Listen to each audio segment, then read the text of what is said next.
प्रकाश आंबेडकरांनी महाविकास आघाडीच्या बैठकीला हजेरी लावली। ज्या काँग्रेस नेत्यांसोबत ते आघाडीची चर्चा करत होते त्यांनाच इंडिया आघाडी मेल्याचं सांगून त्यांनी टाकलेलं आहे। सध्या किमान समान कार्यक्रमावर चर्चा सुरू असल्याचं सांगून त्यांनी हा गुंता सुद्धा वाढवलेला आहे। पाहूया।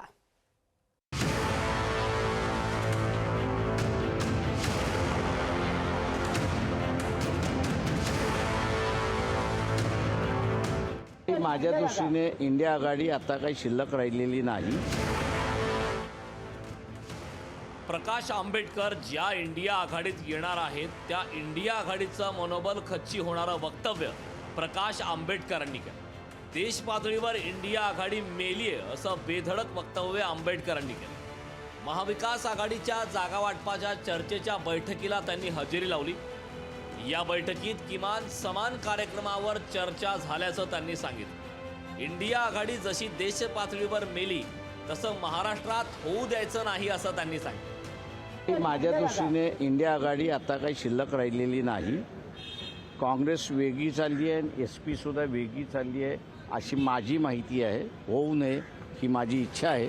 इंडिया आघाडी मेलीये असं जेव्हा प्रकाश आंबेडकर सांगत होते तेव्हा उपस्थित संजय राऊत आणि नाना पटोलेंच्या चेहऱ्यावरचे हावभाव पाहण्यासारखे होते। आता तर आंबेडकर इंडिया आघाडी मेली असं म्हणालेच नाही असं नाना पटोले म्हणाले। आपण त्यांचं प्रेस कॉन्फरन्स इथं होतो ते मी बाजूलाच उभा होतो, असं ते काहीच बोलले नाही।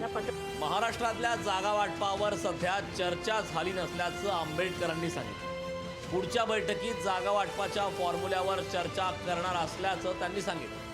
तर सीट शेअरिंग जे आहे हा आमचा नेक्स्ट फेजचा इश्यू राहणार आहे। फर्स्ट फेजचं जे आहे ते एक कॉमन मिनिमम अंडरस्टँडिंग हा फेज पहिल्यांदा आम्ही घेतलेला आहे। त्याच्यामुळे त्या फेजची असणारी अर्धवट चर्चा झाली, अर्धवट चर्चा सुरुवात होती। वंचितची शरद पवार गट आणि ठाकरे गटाशी आघाडी आहे। काँग्रेसची आघाडीचं अजून ठरायचं आहे असं सांगून प्रकाश आंबेडकर यांनी गुंता वाढवलाय।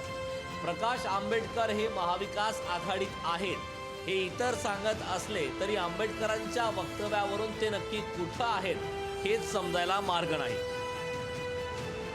ज्योत्सना गंगणेसह अजय अडसूळ, लोकशाही मराठी, मुंबई।